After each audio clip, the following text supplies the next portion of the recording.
Great. Okay, then we'll get started. Hi, everyone. Max here in Berlin, Germany, and I'm here today with the European Time Zone Meetup group, and we are going to discuss two rather well-known ModPo poems that are collected in the new ModPo book, The Difference is Spreading. The first one we're going to read is one of the ModPo chestnuts, an Emily Dickinson poem, The Brain is Wider Than the Sky. And we'll be discussing this poem and a little bit the reading that's offered by Ray Armentrout of this poem, which is included in the book, The Difference is Spreading. So I'll start by reading the poem and then we'll get into it. This poem, for anyone who's done any ModPo at all, this one should be familiar. Great. Emily Dickinson, The Brain is Wider Than the Sky.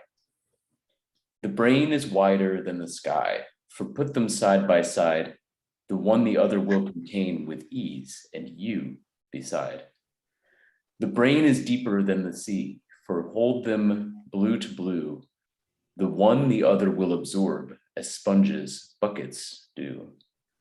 The brain is just the weight of God, for heft them pound for pound, and they will differ, if they do, as syllable from sound. So as Ray Armentrout says right off the bat, this is a wonderfully tricky poem, as are most Emily Dickinson poems. So I am assuming that we're all familiar with this to some extent. What are first impressions today of this poem? I hadn't read it for a while. Yeah. I found that the word bucket really stopped me in my tracks. Why is that? Because I was, up until then, it was a kind of philosophical argument, if you like. And sponge, I kind of hardly noticed. In bucket, that's the sound of the word, it's the hardness of the word bucket. And the idea that you're going to squeeze the sponge into the bucket or whatever just seemed so unlike the rest of the poem. And so, going on from there, I was back in the philosophical mode with God and the brain and so forth. But that word bucket in the middle was shocking to me. And I don't know if anybody else had the same sort of experience. And it's some years since I'd looked at it, apart from getting the book a few months ago and just having browsed through it. So there you are. There's bucket to start us off. That's a great place to start. And I wasn't quite stopped in my tracks, but the way that you were. But I think this is the grunginess that Ray Armentrout talks about in her reading. She says in this second stanza, it takes a sort of grungy turn where suddenly there's buckets and sponges and what we imagine to be the work of cleaning the floors or something, which I think that's sort of what you're stumbling on, or what you're latching onto here, Jenny, is this sudden intrusion of this very very material, unglamorous object or situation in this otherwise like very philosophical poem. Anybody else trip up on buckets or have a reaction to this sudden eruption of cleaning labor, sponges and buckets in this otherwise sort of a heady poem about imagination? To me, a bucket is very much like just your head, with a sponge as a more or less normal simile to the brain, and that your head contains the brain. So it's a hard word, but the fact that it starts with a B, and to me it fits. Yeah. It didn't really stop me. Anyone else? Stopped me for sure.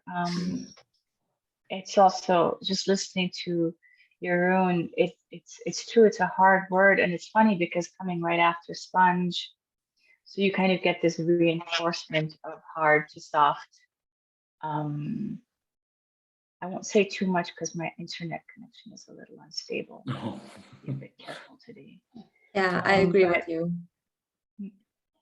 Yeah, I also stumbled across about the buckets, because I mean, it also is just in between those two dashes, which also kind of puts this emphasis on it. And then it is a really weird word, and I think it kind of introduces this everyday language that hasn't been like part of the poem before, because like sky and brain, like Jane said, it's a really philosophical language in a way, because it's so like these wide concepts. And then there's this bucket and sponge, and it really felt out of place when I read it for the first time. I agree. And I also think that it is a strange duality that comes in here. You have the sponges, then you have the dash. Maybe Dickinson rethinks whether that is the right comparison, and then she says no, it's like a bucket. She talks about absorption. The brain is deeper than the sea, and the other will absorb. And she compares that to sponge, and the sponge lets something through. So not everything, not every item is hold or included in the sponge. It flows through, and it's different with the bucket, which can really contain everything. There's, the duality, I think, is an important, or duality in general is an important theme throughout this poem. And I think the remarks from Andy, Jenny, that you made about the sound of the word, I think that's actually really crucial here too. I think that Dickinson is taking some pleasure in this juxtaposition of these two very different sounding words, sponges and buckets. Like there's a sponge is such a spongy word. It's soft and it's absorptive in a weird way. And bucket is such a hard word. It's a buck. And I think that she's really playing with that. Since this sort of like side by side hefting or weighing is sort of what the whole poem is about. And I think the grammar there is kind of odd. Was somebody about to say something? Yeah, I was thinking, it's hard as a non-native speaker. When you think nowadays, buckets of something, loads of something, it's really a word for a lot. And I don't know if in the time of Emily Dickinson, it was a normal way of putting things like that. You know, if you can say a sponge, no, it's even bigger. It's buckets full. Right. I don't know if that's a 19th century expression. I think the idea that buckets contain a lot is, I think that's present here and established. Mm-hmm. And it makes, as you said, it's the grammar. If you compare that to the other stanzas, the structure of these stanzas, they are quite similar. And you have with ease and you beside, that's the final line in the first stanza. The third one has syllables from sound. So these ideas are grammatically connected, but it's different with the second stanza, sponges, and then you have the dash, buckets, again a dash, do. So it's a different grammar. Can you say more? Different grammar from the previous stanza? I mean, it's syntactically correct, even though there are these dashes with ease and you beside. That's a complete sentence. Right. You have sponges, and then a new idea comes in, buckets, or is it a correction, an enhancement? No, it was the wrong word, and then she chooses a different word, buckets do. See, okay. I think that there's two different understandings of the grammar here. Does somebody have a different understanding? Because I actually have a different understanding. I understand what you're saying, Mark. I think we can get into it because I think this is part of the what's confusing about this poem. But does somebody, Andy, do you have a different understanding of meaning here? I did, and I was going to ask about that understanding because I was wondering, is she saying that buckets absorb sponges? But listening to Mark, I'm actually really pleased because he just pointed out that there's a different way to understand that she's correcting herself. But otherwise, yeah, my question was going to be, is she saying that buckets absorb as sponges, buckets do absorb? Was that the original understanding? The one the other will absorb, that refers to brain and sea. The brain absorbs the sea, and the sea also absorbs the brain. And then she compares that to sponges, and she corrects her comparison by saying, no, it's as buckets do. Buckets absorb like the brain absorbs the sea, and vice versa. But does a bucket absorb anything? Right. A sponge definitely absorbs things. I'll go with that. What's How do you really say a bucket absorbs anything? Isn't it taking something in? Holding something? Absorbing, is it? Yeah. I think this is part of the confusion here, or I suppose the openness of the poem.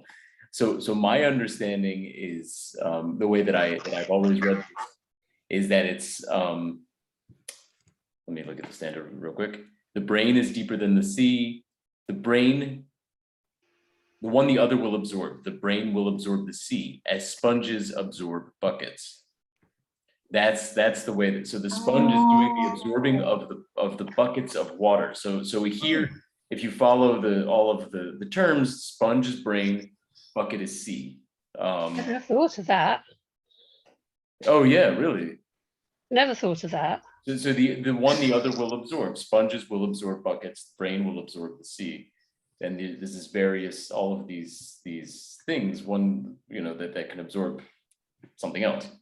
And then the metaphor is parallel. I see what you're saying. Yeah, exactly. Yeah. It's a parallelism. Exactly. So Jenny, was your reading of it also that sponges and buckets are both metaphors for the brain here? No, my reading was that the sponges were fine because they do absorb things, and the buckets were just this complete thing that kind of brings you down to earth. People squeeze their sponges into their buckets when they're cleaning things, and what's it got to do with anything else that we've ever looked at? And that was where I got stuck. So the idea of, I'm still not quite sure about sponges absorbing buckets, but this is a different way of looking at it. So thank you. So this is so interesting. Okay, so and I think this is like the pleasurable mystery of Emily Dickinson, right? And like the strange syntax, but also the use of dashes, which is very much open for interpretation. So we have Mark reading it as this kind of like alternatives. Yeah, exactly. Like sponges or buckets.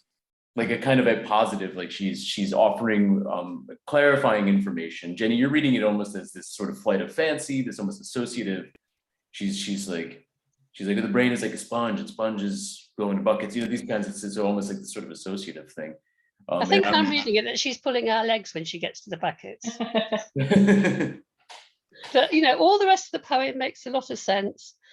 But the buckets, she's thinking, now what can I drop in there that will just really make the whole thing not make sense after all? Right. That's just me. It's mischievous to me. It's mischievous. Yeah, I think that's really interesting. Were you going to say something, Yunia?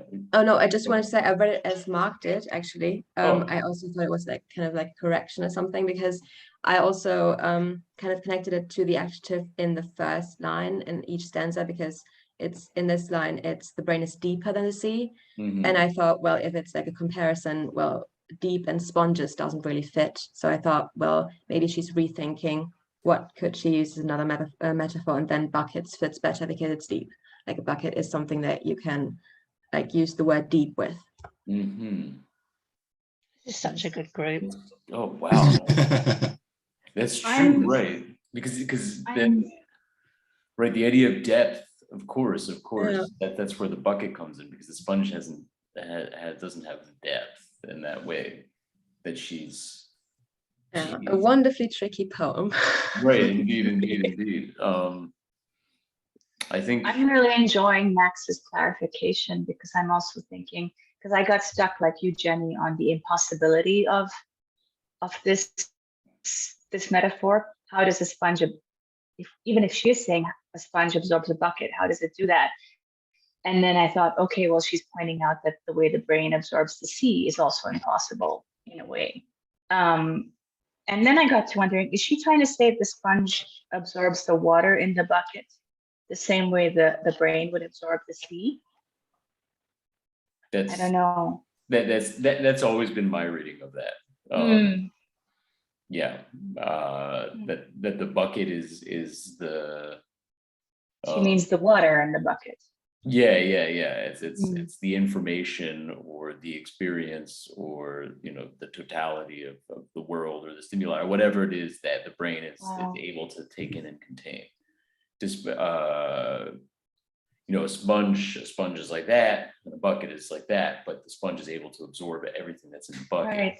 And do the same work of the bucket. I mean, not really, but like we can understand that, like this is where she's going with this metaphor.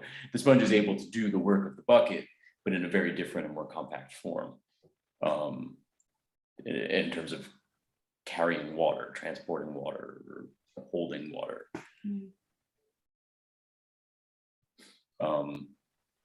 And I think that sort of the syntax here, the unusual syntax for English, where the subject and the object are put together and the verb is put at the end, is I think that's very consistent with the setting up of different oppositions or kind of dual terms that's happening throughout this poem. So there's this sort of like hefting again of sponges and buckets. So she's playing with the grammar. So instead of saying the one the other will absorb as sponges absorb buckets or something, right? She's getting creative here and putting sponges and buckets side by side, the way that everything is sort of presented in a side by side way in this poem.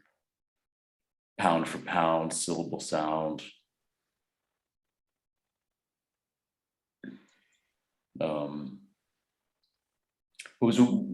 What do we think of Ray Armantrout, what she writes here at the very beginning?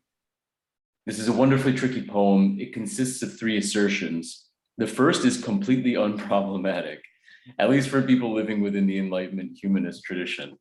I found that so funny. This is like very, I mean, unproblematic. I don't exactly know what she means here, but I think that like what's happening in the first stanza is also not entirely clear. Like I don't see it as unproblematic. I think that it's very complicated. So maybe we can take a second to talk about this first stanza. The brain is wider than the sky, for put them side by side, the one the other will contain with ease, and you beside. And I think that Ray Armantrout is saying like, okay, this is a very familiar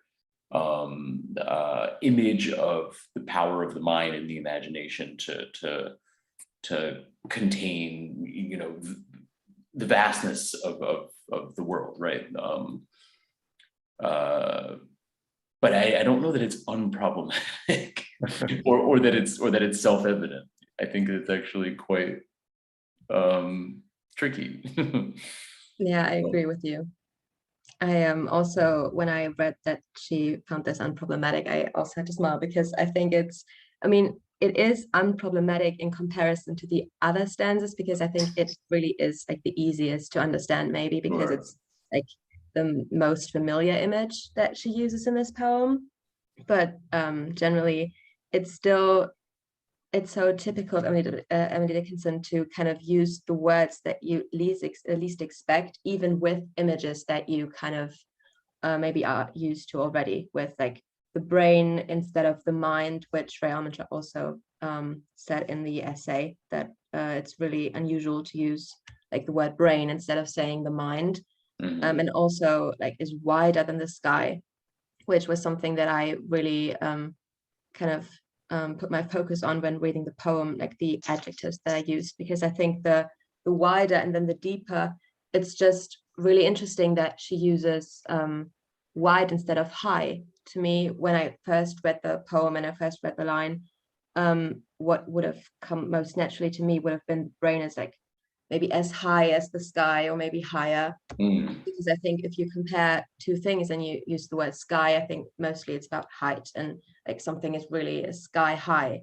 But wider than the sky, I think really put the focus on like covering ground instead of transcending, which I found really interesting because it's something that I wouldn't like normally say if I were to compare something with the sky. Right, there's a spatial logic that's kind of unclear. And I see what you mean about the height. Yeah, the height of the sky. I mean, the sky is wide and then it's broad, but you can't put something beside the sky, you know, like that's like you can put something in the sky, you can put something below the sky. But you can't put something next to the sky, which is totally strange. Yes, but she needs that because of the width of the sky.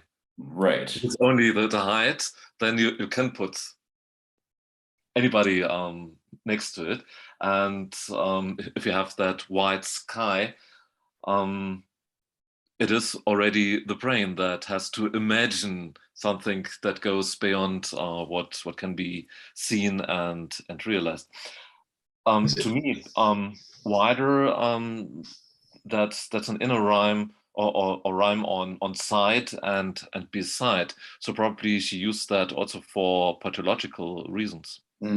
That's the good reading of the internal rhyme there. Wider, put them side, wide, side, side. And I agree that the poem is so easy, or the first stanza is so easy to understand. I mean, the problem occurs already with the second word, namely brain. What is meant by brain? To us, that is clear. It is the imagination. It is the power of creativity. But I don't think that's so unproblematic. It's because I'm from Holland, but as we live in a very flat land.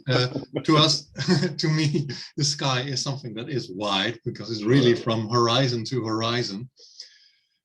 So that's normal, but the problem comes with line 2, because when you have something that is as wide as it gets from horizon to horizon, how can you put it side by side with something else? You can't. No. That's kind of problematic.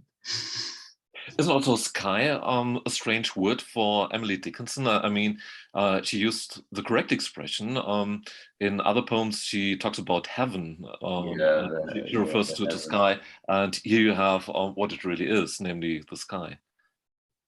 Well, there's the everlasting roof of the sky in Dwelling Possibility. Which also that then compares to paradise and right, this kind of for an everlasting gambles of the sky. Yeah, I think sky is more has more to do with let's say reality, and yes, but Emily Dickinson uses heaven in most of her poems, and she refers to sky, but also to this transcendent meaning of it when she talks about paradise. Okay. And yes, sky being capitalized is interesting, given that C is not capitalized. I mean, yeah, I think her capitalization and punctuation is at times maybe random, but it's yeah, this is true. Sky is an interesting choice. But is Dickinson random? Well, you No, I don't think that that's random, and I said, is random. Dickinson random? No, she isn't. She capitalizes sky because also brain is capitalized, and she uses capitalization for abstracts, and she uses brain as an abstract noun, and then it is the same also with sky. Why she doesn't do that with sea, I have no idea. Yeah, she does it with blue. She does it with blue. Yeah, it's nice with when you go back to sky, and the sky is often blue. Yes, but the capitalizations are interesting. Mm. Quite right, Max. No, it was not Max, it was Mark. There's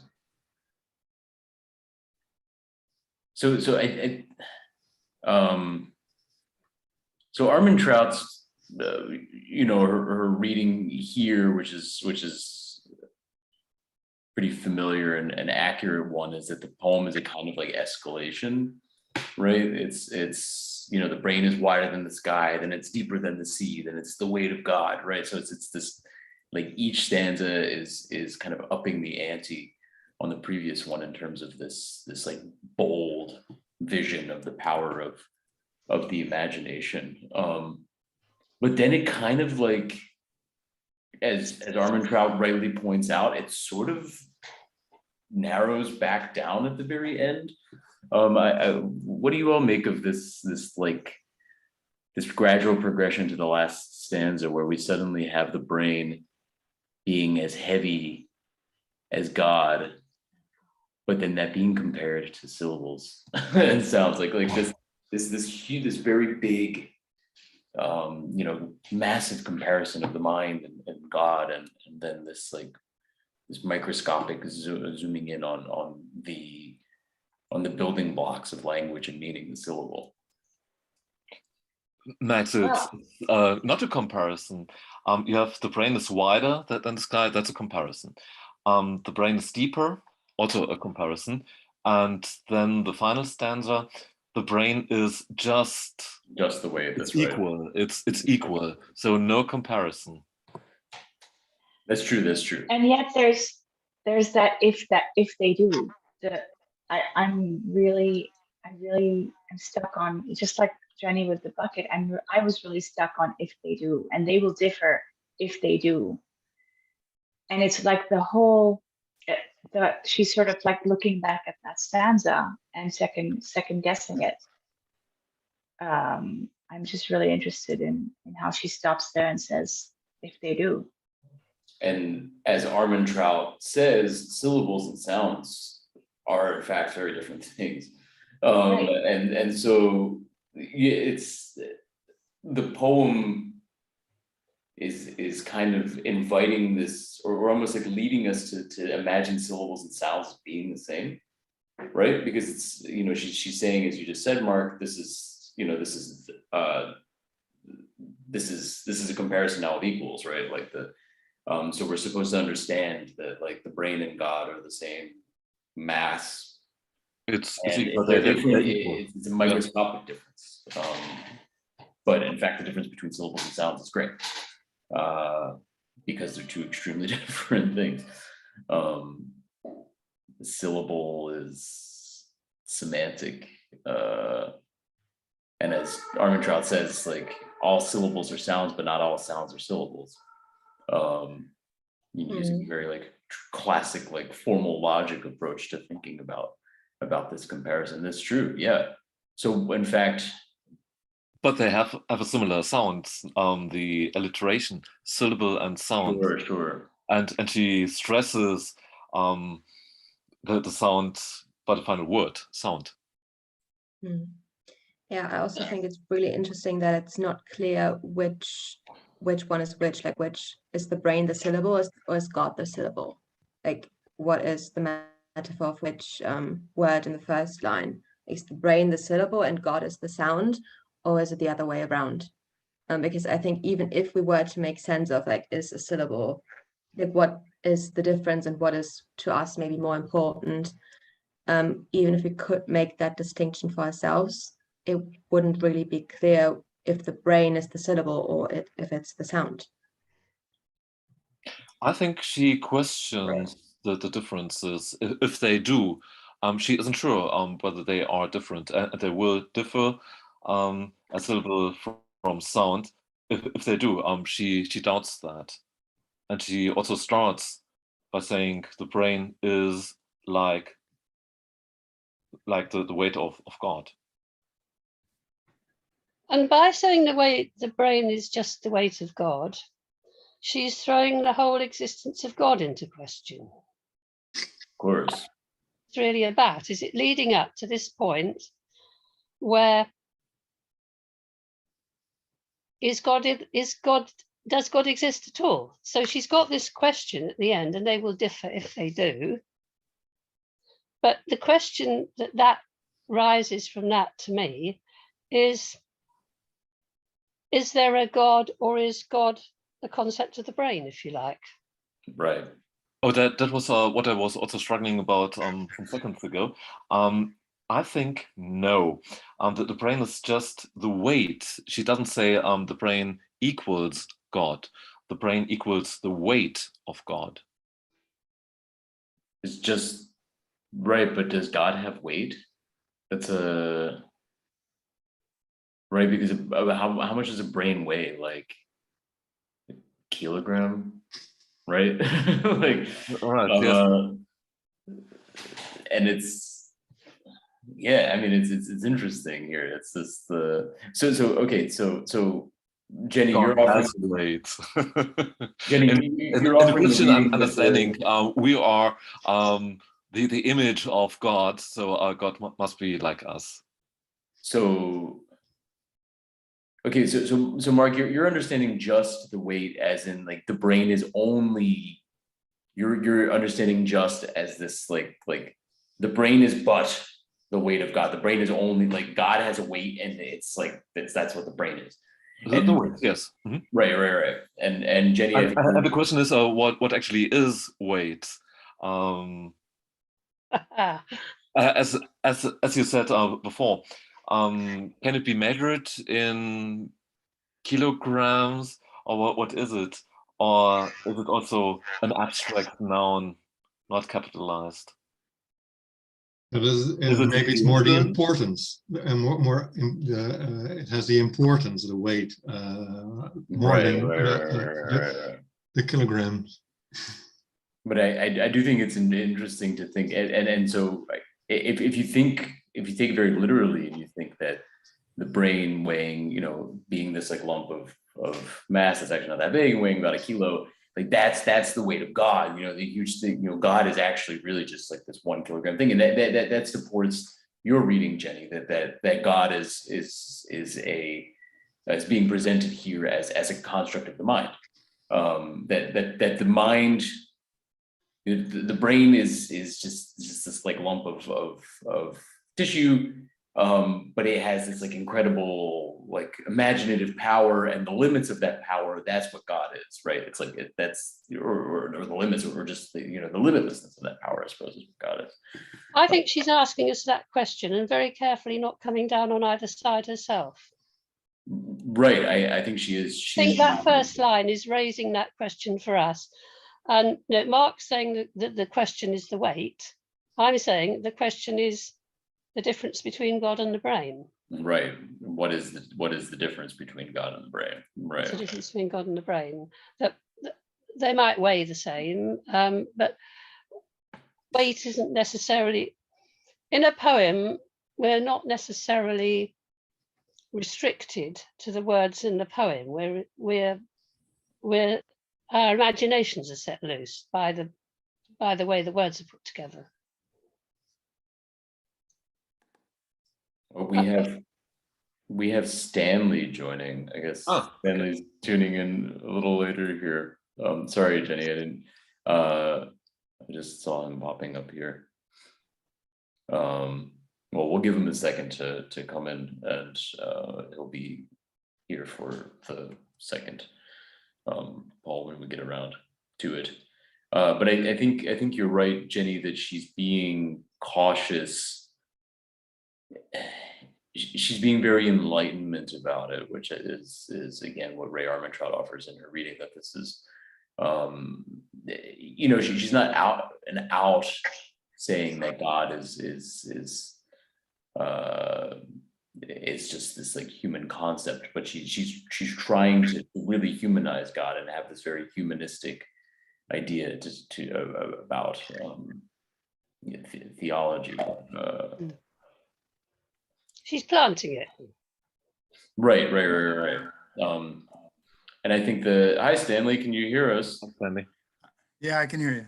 Welcome. We're just talking about Ray or Emily Dickinson's "The Brain is Wider Than the Sky." Did you start early? We start. Are we on different times? We started 45 minutes ago. Oh, I thought Berlin time was 8 o'clock. I thought I was 15 minutes early. Okay. No. We're already well on our way. I think that happens.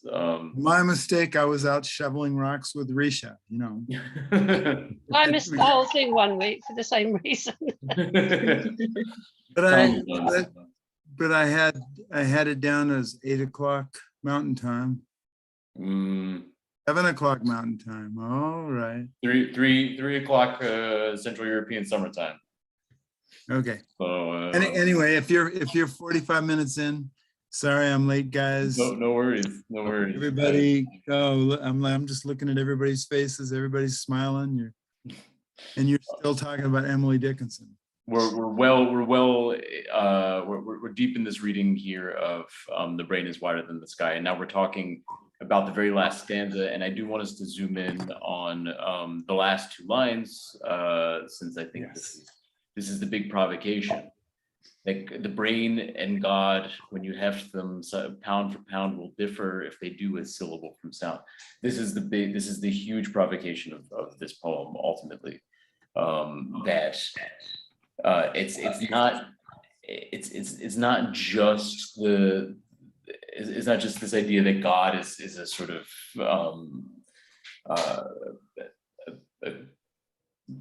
a human creation, but it's also this idea that if they differ will be the way that a syllable and a sound differ. And I think that's sort of what Ray Armantrout is seizing on here. So I think maybe we could just get a couple, I don't know, get some, I think we've already started to talk about this a little bit. Maybe we can kind of gather our reactions again to this moment. Because I'm actually quite convinced by Ray Armantrout's reading that in fact, all syllables are sounds, but not all sounds are syllables. And so if we think about that logically, then we actually have the category of sound containing the category of syllable. So we're back to the sponges and the buckets, or the brain holding the sea, or the brain being wider and able to contain all of the sky. We suddenly have the category of sound, which I think is God, now holding the brain. And I don't know that this is what Emily Dickinson intends for in this poem, but this is in fact what we're getting when we stop and we think about it. I don't know. Did anybody else have like really want to talk about their struggles with trying to actually understand what she means here at the end? Because I think that this hefting, this comparison thing is starting to break down at the end, especially in these last 2 lines. Well, as Junia said earlier, it's completely unclear which one is the syllable and which one is the sound. And next to that, the problem, of course, is that a syllable is maybe a sound with meaning. So it's somewhere higher somehow. And on the other hand, sound is a bigger container than syllables, because not all sounds are syllables. So it's completely unclear to me which one, if we knew which way around she meant it, which one is bigger or more interesting or higher than the other one. So it's a complete breakdown. To me, the final line, and even the final stanza is unproblematic. Syllables have something to do with sound. It's the written word, but it's the brain that creates sound. I have no idea how you read text, but when I read the text, I do not read letters. I read sounds. The text is transformed into something, into sounds, and that is what gives meaning to me. So the brain is really like God. It's creative. The brain creates something. I read the text, I read syllables, but in fact, the brain creates sounds, and I hear a text. I do not really read the text. I hear the text with my inner voice. When you read a language that you can, and there are languages that you can only read and you can't speak them. When I hear English people reading a Latin text, it sounds completely different than when I, in grammar school, as a Dutch person, read Latin. So I'm not really sure if you go really via sound when you read something in your mind. I think, yeah, the example of Latin is interesting for sure. Greek or various dead languages where we don't actually really know what it's supposed to sound like. Yeah. But do you read letters, or do you create sounds with your brain when reading? It really depends, I guess. When I read poetry, I try to make it really sound like something in my head. But when I read, I studied physics, so I've read a lot of physics and equations. And I read them as easily as text, but they don't make sounds. Right. The physics don't make sounds? An equation in physics doesn't make sound. No. Right. Of course, it doesn't make sound. Yeah. E equals mc squared. I don't hear that when I see it. Sure. That's interesting. That's right. Yeah. Yes, but usually when I read text, it's my inner voice that reads the text to me. I see the letters, but there's the inner voice that talks and tells the story.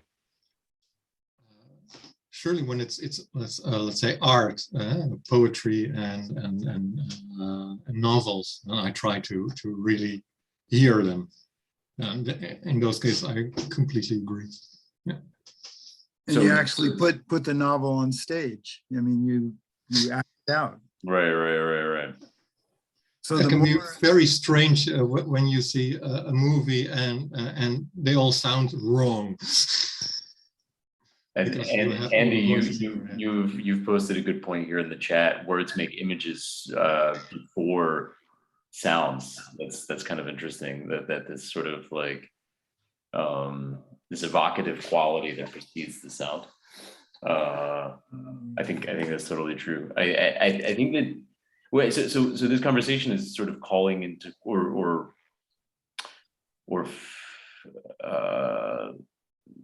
bringing into focus the idea that syllable has this sort of semantic or that there's this quality of meaning that's in syllable that's not necessarily in sound, which is another important distinction, right? Because sounds don't have meanings necessarily, right? But a syllable, because of its linguistic association, tends to have it tends to, I mean, it's the building block of meaning. Syllable. It may not have meaning of its own. Well, actually, a lot of them do have meaning on their own. Okay, my thing is mantras, and I do Sanskrit mantras, and I've learned there's a kind of notation. It's called sargam, which is the do re mi fa so of Sanskrit, and it's sargam. And if I take a mantra and break it down and just play the keys on the harmonium, get that sound, and then sing the sargam along with it, I learn the mantra a whole lot faster than if I was trying to learn the mantra. Like I learned the melody and I learned the, so when a syllable from sound, I mean, I think I read this 10 times this week, you know, just try to see what I really felt. And so sound is frequency. And interesting, the physics, when you said you studied a lot of physics and you don't get the sound when you read them, but you get the screen, you know, you see it. Well, when I do mantras, I get the sound, I get the syllables, and it resonates through all my chakras. And anyway, but that's why I do it, because it's exciting, you know, it's uplifting for me, and it's my meditation. But I would like to explore more the looking at physics and reading physics texts, seeing the sounds of it, because that's kind of exciting to me. I'm not into, yeah, E equals MC squared is hard for me to visualize. Anyway. Should we maybe get ready to move on to the next poem, and we can, does anybody have any concluding thoughts to offer on this poem, or perhaps something you want to pull out from Ray Armantrout's reading of it that you found particularly interesting or useful? I think what I found really great about the poem is that it ends with words. I mean, like syllable and sound, it all brings it back to the poem itself, and like just generally words. And you are reminded that Emily Dickinson is a poet, and she loves to bring that into her poetry as well. I mean, it's not really meta-poetic, but I think if you really want to put it into the poem, that's where you would find it. Sure, absolutely. Yeah. It comes back to language at this point, at this concluding couplet. I don't know if you mentioned this at the beginning, but I like Ray Armantrout's opening statement. This is a wonderfully tricky poem. we did talk about that. Ambiguous poem. Yeah, it's really a wonderfully tricky poem. And I'm in a group on Tuesdays that it's like old guys that like poetry, you know. And one guy read a poem, you know, hey, why do we read these poems? Well, if we didn't read these poems, nobody would listen. And if nobody listened, you know, why would you create it in the first place? I mean, it was a really good poem that I read. So one of the reasons that we're here is to look at poetry and get excited by the words and the syllables and the sounds, and wherever they resonate in you is good. Okay, that's my take. And then that also. I'm sorry I was late. I really. Oh no, it's okay. I thought I was 15 minutes early. You know. Right. That also sort of what both of you were saying here, Vinia and Stanley, are that sort of bolsters this, or reminds us of the pleasure that Emily Dickinson is also taking in the writing. This kind of goes back to what we were saying about the sounds of sponge and buckets. You know, this sort of play with sound that appears to be taking place. Right. That this is ultimately like she's having fun doing this. That poetry is this sort of the art of syllables and sound. While also perhaps being the place to, you know, within the confines of the ballad form, the demands of meter and rhyme, it's a chance to play with syntax and grammar such that you can kind of start, I'll say play again, you can play around with these categories in such a way that it becomes wonderfully tricky, right? That like, you know, all these categories that we're struggling to kind of keep straight sponges, buckets, we had that whole conversation about what's absorbing what. This idea that the brain and God are, one is a syllable, one is a sound, but we don't know what. There's all this ambiguity that's created in the course of writing this ballad form poem, because she has to, like, in order to make to meet the metrical and rhyme demands, she's moving words around, and kind of asking us to try to keep up. It's sort of neat, and I think that for all of the for ModPo's celebration of free verse and open forms, I think it's always that this is why Emily Dickinson is so great, is because she's using, I mean, all of her poems follow this very strict, not all of them, but like most of them follow this very strict ballad form, and yet like she's using that form to create ambiguity, right? Like it's kind of neat, and I think that's why she's like a frequent, or she's the godmother of the ModPo syllabus, right? So I never got to grips with her at all in ModPo. I just kind of let that whole section of ModPo float past me. So what I want to say is, rather than anything in particular about this poem, thank you to Ray Armantrout and to this group for getting me really interested in this poem. So thank you all very much. Oh, cool. My apologies that I'm going to have to go, but that's probably about all the energy I've got. That's fair Right. enough. Thanks. I'll look and see what you've all said on the recording. I'll be sure to send it around. Thanks for tuning in, Jenny, and I really enjoy those. Thank you. Of course, yeah, no, Emily Dickinson is always fun to read, as a group, for all the obvious reasons we're just pulled out. So should we move on then to a very, very different poem, Gertrude Stein's Carafe, Blind Glass. Ciao, Jenny. All right, yeah, let's move on to Stein's Carafe. That is a blind glass, very, very different from Dickinson, but it's the next one in the book, and it's also a kind of ModPo, like text, a sort of, I mean, heck, it gave the title to the book, right? So it's clearly like it's a pretty big deal. All right, Gertrude Stein's A Carafe That Is a Blind Glass. A kind in glass and a cousin, a spectacle and nothing strange, a single hurt color and an arrangement in a system to pointing. All this in not ordinary, not unordered and not resembling. The difference is spreading. All right, I'm gonna read that one more time. A kind in glass and a cousin, a spectacle and nothing strange, a single hurt color and an arrangement in a system to pointing. All this in not ordinary, not unordered and not resembling. The difference is spreading. Mm. Yeah. I mean, this one's never easy.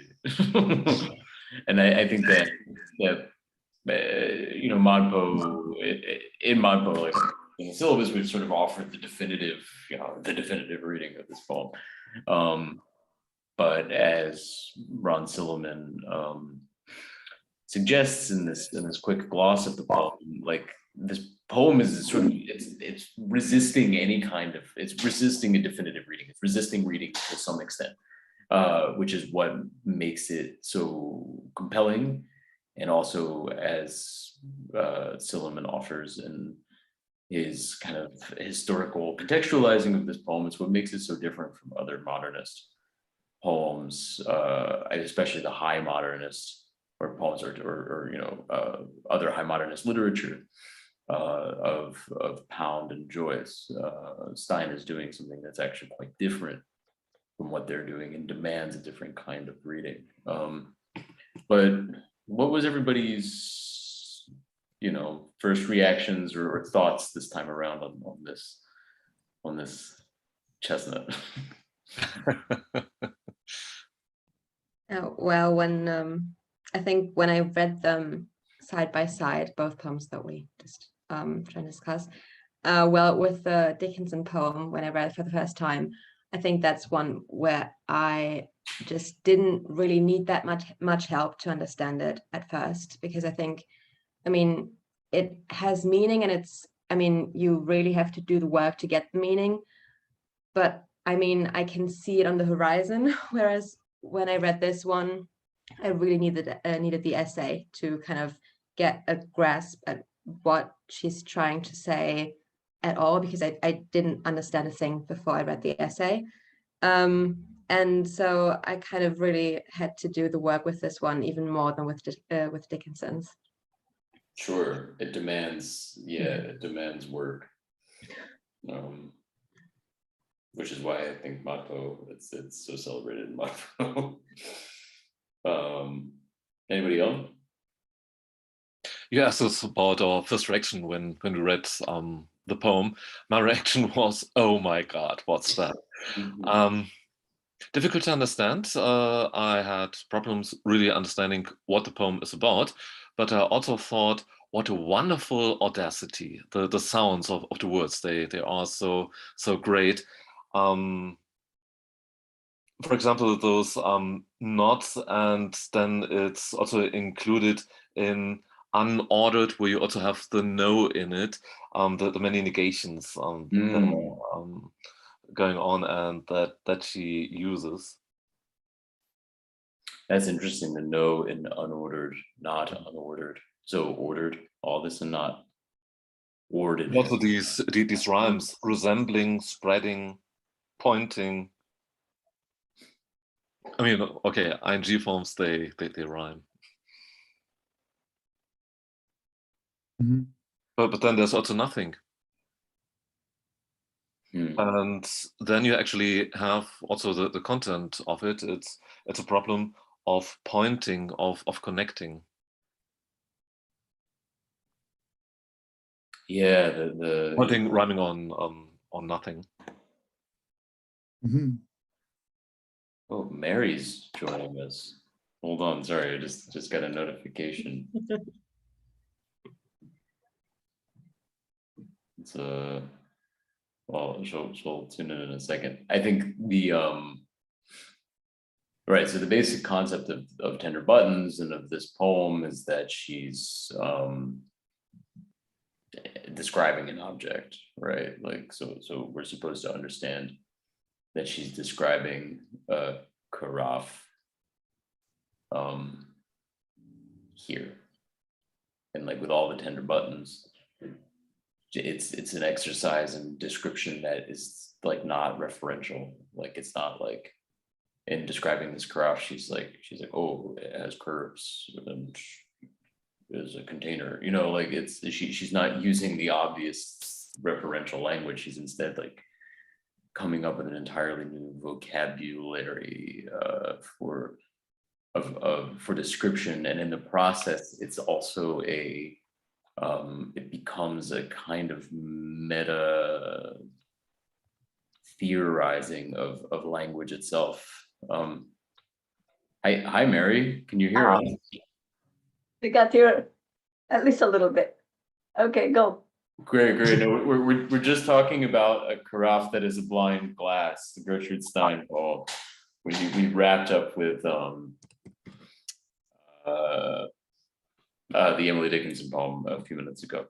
So now we're Yeah. In the future, you'll have it, no? sorry. In the future, you'll show it again. I mean, Oh yeah. The video, yeah. So yeah, no, we're talking about carafe that is a blind glass. Yeah. Any other? So lots of difficulty, lots of confusion. Any other reactions to?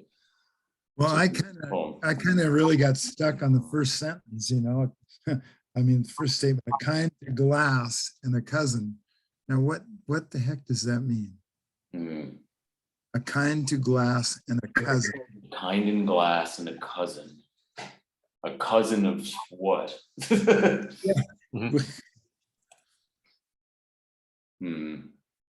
cousin to So carafe that is a blind glass. So she's talking about like a mirror, so or something, a blind glass, some kind of like.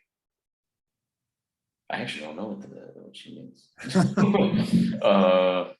But I imagine that that's what the carafe is a cousin to this blind glass.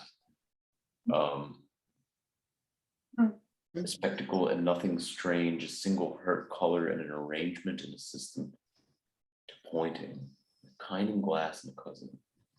And then what's the relation between the title and the text itself? The carafe doesn't come up again in the poem. Is it about the carafe? Us who make the connection and we say that the text is about the carafe? I think that's how we're supposed to understand it. That the text is a description of the carafe, that this carafe is a single hurt color. Yes, but where does she refer back to the title? She doesn't use on the expression or the term carafe anymore. Right, of course. Why not starting the first sentence with a carafe is a kind in glass, etc. Right. Yeah, because I think that would undo this project of like of radical non-referentiality. So it's us who make the connection, and it is like a dictionary, and also in dictionaries you do not use the expression again, and it is clear that it refers to that, but actually we make this connection and many other connections. And exactly, yeah, and she's yeah, I actually think the dictionary is a good comparison, right? Because you don't describe a word with itself. So here she's like, okay, this is what I'm going to try to describe, and I can't use it's like playing taboo or something. It's like I can't use this word anymore. Now I have to like I can't describe a carafe by saying it's a carafe. That doesn't make any sense, right? Well, I mean, it makes perfect sense for us because we all know what that means already, right? That's what's super tricky about the tender buttons, is that it's really forcing you to think about how how languaged our concepts of the world are, right? Like, because to describe something with itself is something we do all of the time, because the association of the objects in the world with the word for them is so strong that you know, like if you're like, oh yeah, I got this new carafe, and they're like, oh yeah, what's it like? It's like, oh, it's a carafe. And they're like, oh yeah, actually I totally understand what you mean. Right? I think it's like you can just kind of say, you can just describe something with something and people suddenly know what you mean. Totally weird process, but that's exactly what she's trying to get away from, I think, right? By creating some dictionary entry like poem that's like, okay, what's a carafe? How do you describe a carafe if you can't use the word carafe? And all of the other like sort of givens that we would default to. And this is what it comes up with. Something what I said. Go ahead, Mary. No, it's just a blind glass, for example, or blind glass would be something that doesn't reflect. For example, a glass on a table of wine, it reflects. If you're a painter, you paint the transparency, but it reflects. And a mirror is obviously always reflecting. So it's very strange that she would say a blind glass, because glass often reflects. Okay, that's it. I have this idea that it's kind of an impaired glass. It's something that you can't use because you can't drink out of it. So it's a cousin. Right. It's like a glass you drink out of, but it's not really that. So that's the way I read it. Andy, did you have something to tell us? I wanted to jump in on the dictionary analogy to say it's also like a project of portraits, like what she did with Picasso. Right. So she's making portraits of everyday objects, but with paint. So you don't make a portrait of something with skin. If it's a human being, you don't make a portrait of a human with skin and hair. You make it with paint. That's oh yeah, that's great. Yeah, it's a really good point. Sure. Yeah, because it's representational. It's you're using, yeah, you're working in a different medium in order to sort of recreate something to She's represent. using totally different words to describe. So she's kind of like, it almost feels like she's saying, let's change the medium, let's change the texture Right. of what I'm describing. And yeah, and so she's playing in this the sort of medium of language and trying to shake off its referentiality. And so yeah, it becomes tricky because we want to understand the words and the choice of words here in some symbolic way. Like we're talking about the blind glass, right? Like that's such a powerful image, and it seems to be the key to the mystery of the poem in a way. But at the same time, the minute we start trying to understand that, we're actually doing the wrong thing, and we're going down the wrong way, because the whole point is that this is supposed to be like language as a medium. It's not language as a referential tool. It's not language as a system of pointing, but it's language as something else. And yet, the minute we start going even for that meta reading of being like oh, system of pointing, then like we're doing the wrong. We're doing what Gertrude Stein wants us to not do. It's a bit of a trap. Like I don't actually think that you can get. I think that Gertrude Stein means to in a way. And it's not with a grammatical problem. What is it? A carafe, that is a blind glass. That is a blind glass. Is that a restriction, a relative clause? Is it a definition? A carafe is a blind glass. Right. It's not clear whether that's restrictive. Right. Is it probably the comma identifies what it really is, but can a comma be neglected? Look, if you have a carafe that is a blind glass, something that it has something in it, it reflects less. If it has wine in it, it reflects less. It has water, it reflects more. So blind, maybe because it's filled with wine. Or one of the things right. that Rob uses as an example is the carafe could be filled with milk, and in that case, there's no reflection. A French person would die over that.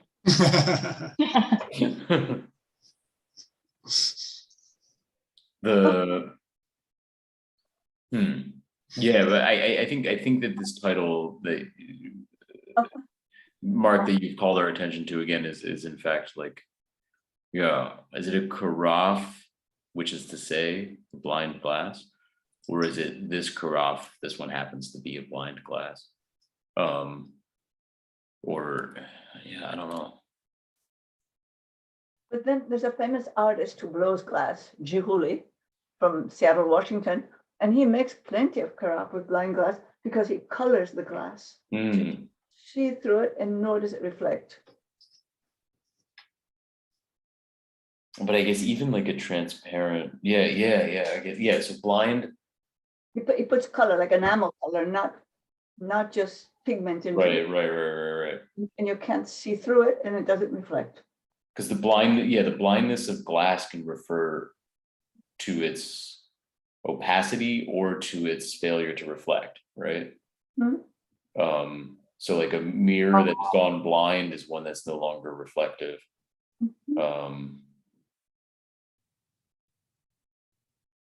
But it's not opaque. Well, I guess it is.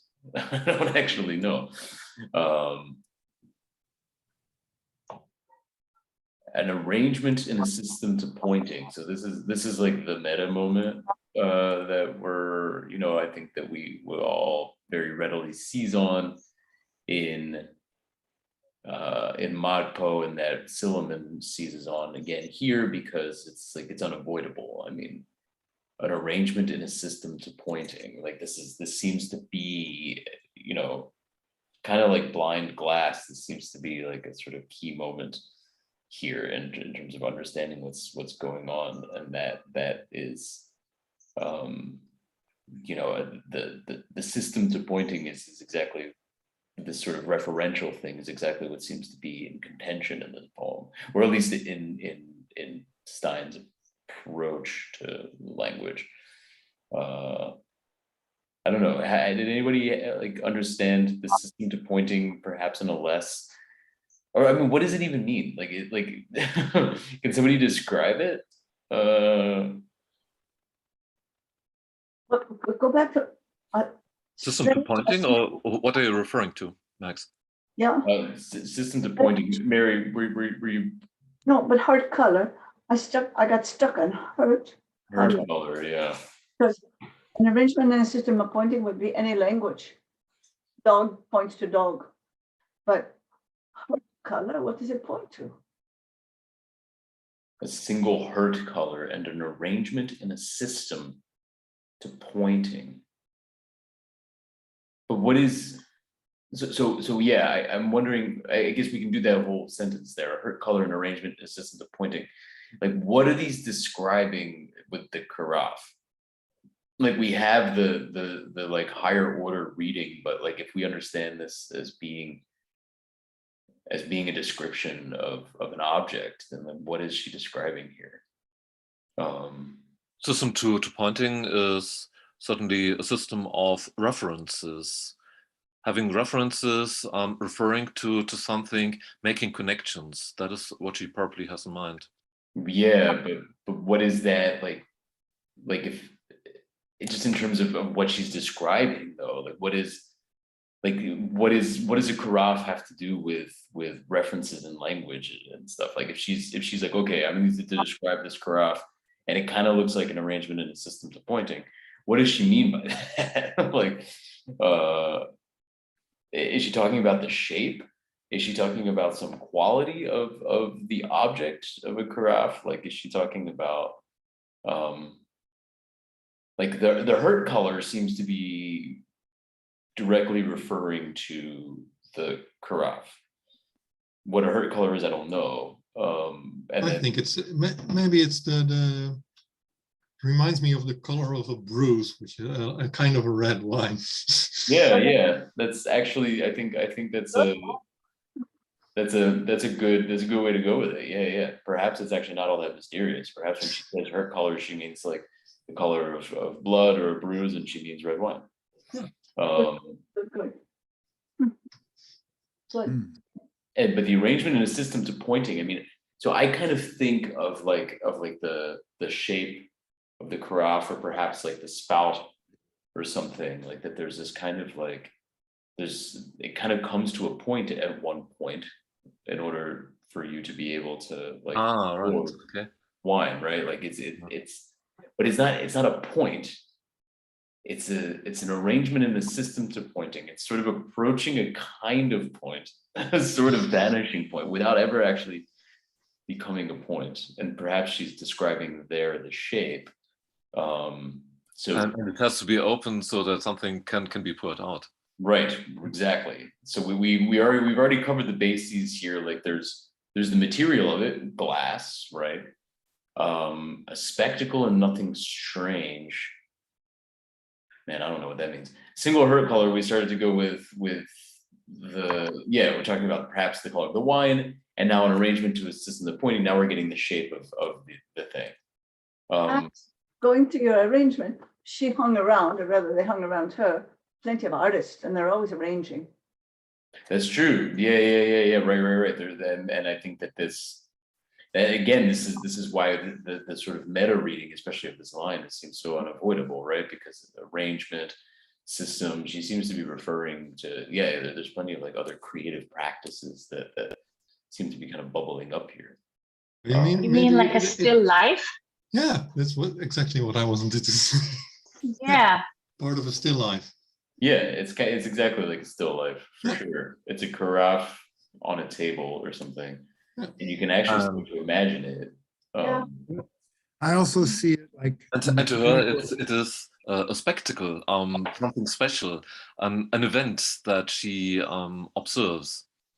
That's Stanley, did you? Well, I was gonna say, I see it like a mechanical drawing vanishing point off to the, the system pointing off to the vanishing point. And I don't know how that single hurt color. I'm kind of stuck on that one too. Right. When you think of Cubist painting, they have multiple vanishing points. So a system to pointing that might refer to a Cubist still life then. Oh yeah. Yeah, the multiple vanishing points, the multiple perspectival. Yeah. All this, yeah, the spectacle is interesting, Mark, that you called our attention to. It's a spectacle and nothing strange, which seems almost to describe a kind of still life, right? A kind of. I also. Go ahead. It's also a kind of a visual pun with blind and glass. Right, of course, the spectacle. Lots of spectacles, yes. Glasses, yeah. I was thinking, going back to what Mary said about Chihuly and blowing the glass, making the carafes that you can't really see through, and his whole museum is things that you can't really see through, I like the multiple vanishing points from the cubism. That really, I don't know if Gertrude Stein was into that, but that is a system of pointing, and it could be pointing at all kinds of arcs of vanishing points. And then when she says, what you go back to Stanley, not unordered, which really means ordered. Not unordered equals ordered. Double negative. See? So it's on purpose. Mm-hmm. And in what Stanley said, in not resembling, the cubism doesn't resemble anything that came before, actually. Right. Good boy. Not unordered and not resembling. All this and not ordinary. Not unordered and not resembling. And not ordinary. But it is the title of the book. The difference is spreading. Yeah. We do need to know that is very important in this. So much like the system of pointing, I mean, what does the difference is spreading? What is that? If we imagine this as a painting, what is the visual? What is the image? And the difference is spreading. What is she talking about there? I mean, we can go with like the sort of meta-poetic reading that in some ways is actually way more available here than the like the surface level reading. But if we were to try to do the surface level reading, like the difference is spreading. So it's like, okay, Gertrude, tell me what you see, like what's in your living room. And she's like, there's a carafe. I'm like, okay, cool. What does it look like? And she says, the difference is spreading. So what is she talking about when she says that? Is she talking about the shape of it again? Is she talking about something else? Like, what could it possibly be? Well, I read it like the shape, like the difference, maybe like the form, like you said, maybe, but well, that would contradict the first reading with the arrangement and the system to pointing when you said maybe it points, right? Which I found really cool because I didn't understand the sentence before. But if we read the difference of spreading as like a glass that opens at the top, then that would both work.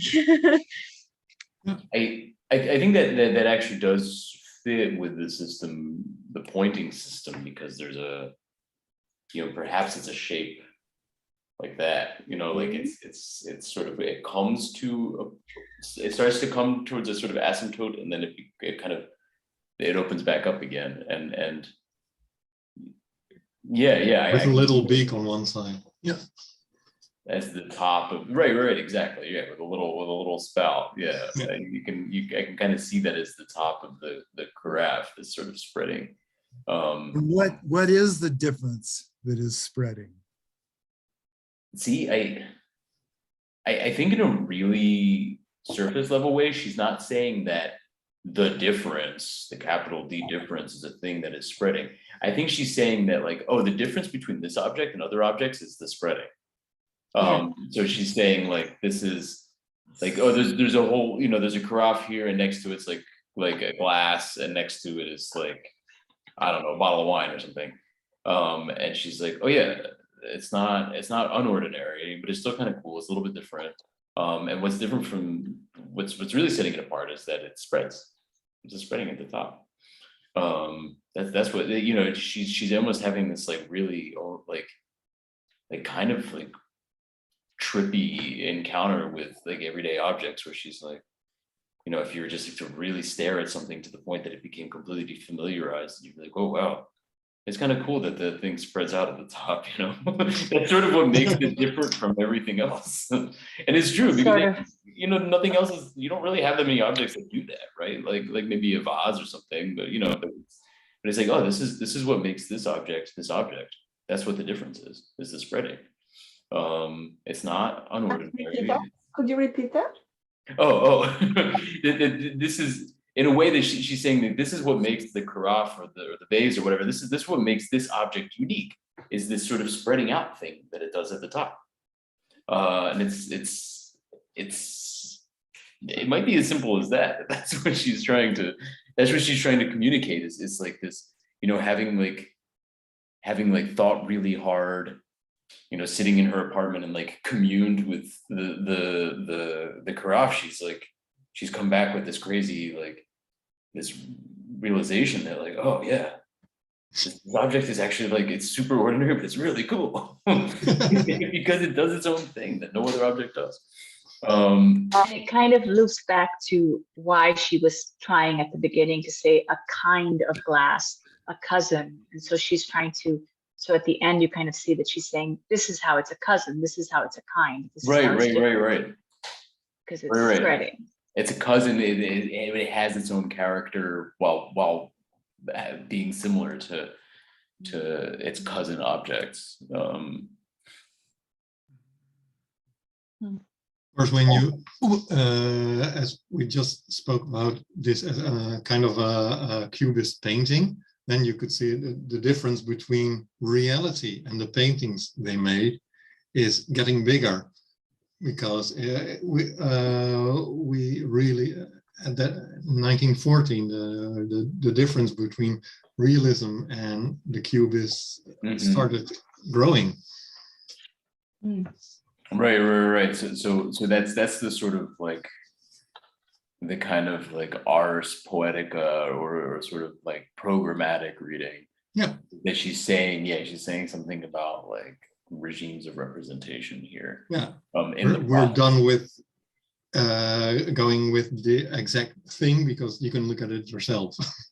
So we take a different approach. And that's, direction. That's exactly like what something like Cubism, does, and so much art, we don't think of it in the same way, but so much art offers its own theory of what it's doing in the work. And so like Cubism, by having the multiple vanishing points that we were talking about earlier, this multi-perspectival thing, but it's not just saying like, oh, wouldn't it be crazy if you had two vanishing points or something? It's actually offering this whole theory that like there are multiple ways of seeing things, right? And so it's sort of standing apart from more traditional ways of representation, while also like playing with the idea that there's different kinds of representations happening, and that's sort of what this poem is doing too. So while I said that there's like, it's maybe it's like we're falling into the trap that Stein sets when we start doing a symbolic reading or even a meta poetic reading, but at the same time, it kind of makes sense that this poem should offer its own theory of what it's doing in the process of doing it. Because that's what lots of art does, especially modern art. And it's saying that like, oh yeah, the difference, the difference between this object and others is this spreading thing, but also like difference is spreading. It's making me realize that like, there's different ways of representing objects, everyday objects. What if we go back to the difference between syllable and sound? Right there. Right. Okay. What would you? Where are you taking this, Stanley? Well, I just, the difference is spreading. I wanted to get a picture of it, and I saw.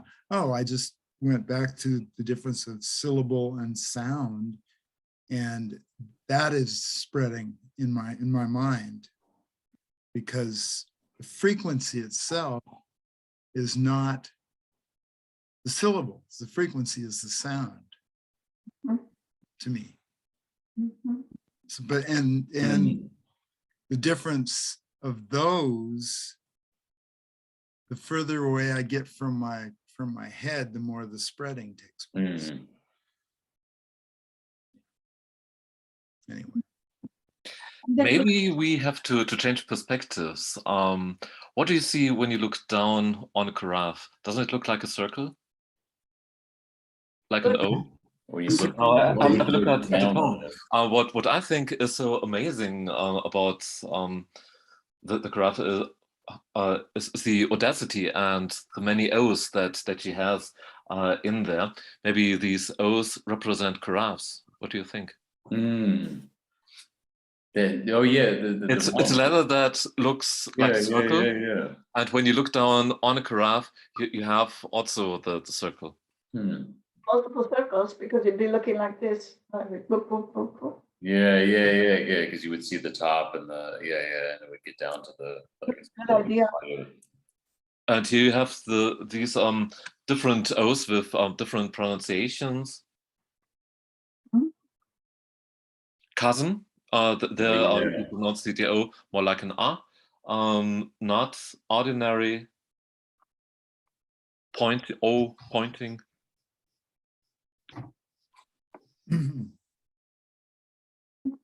All variations of O's. Yeah, I hadn't actually thought about all of the O's in this poem. And there are so many O's in the poem. Yeah, there are tons. Yeah, now that you mention it. Yeah, like especially with not an ordinary, not resembling. It is. Those are a lot of concentric rings. Right. And I think that whole like not an order, all the negation that you called our attention to at the beginning, Mark, is like it's that's just really trying to figure out like what makes this object like what it makes it not like this, not like it's an interesting process. Does anybody want to offer some concluding thoughts on this poem before we wrap it up?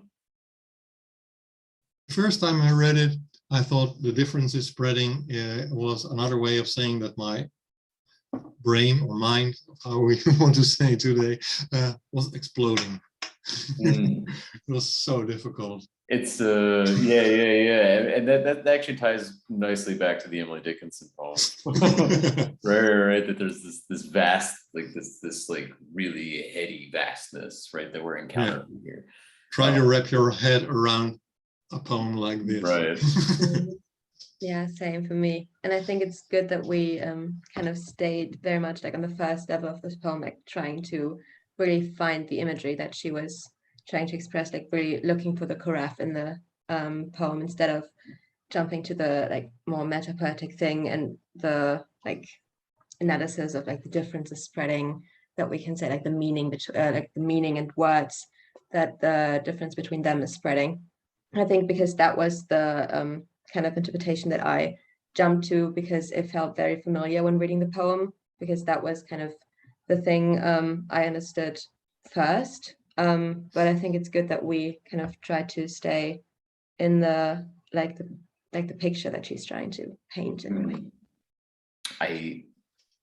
I think that's what's very hard about this poem is to give an account of what is happening, to do the surface level reading rather than to jump to the metapoetic reading. I think that's the challenge. And I also sometimes suspect that Gertrude Stein would be displeased with the metapoetic reading that we so quickly offer. I think that she would actually be like, no, I'm describing a carafe. Like that is literally what I'm doing. I'm not like, yeah, I'm not like doing this crazy like metapoetic stuff. That's crazy. I don't, I actually think that that's what she would have thought. Any other concluding thoughts on this? One of the things I was thinking about the Industrial Revolution, Yeah. all kinds of products that were supposed to be exactly measured and equal. It's happening here, she's saying, but it isn't. Everything isn't equal, and it depends on how you look at it and which circumstances and how it's arranged. Oh, that's so fascinating. So thinking of like the sort of detectable irregularities in a glass object that's might be blown or even perhaps produced, you know, by a glass blower, like by hand, and thinking about that versus the standardization of mass-produced objects, which is the theme, of course, of the long dress poem. That is all that we talk about elsewhere in ModPo. Oh, yeah, that's very fascinating, Mary, doing the kind of historical reading there, which I think is very available because it's Tender Buttons is all about like talking about objects and in some ways thinking of their origins, I guess. Yeah, so that kind of shines a light on the negation throughout.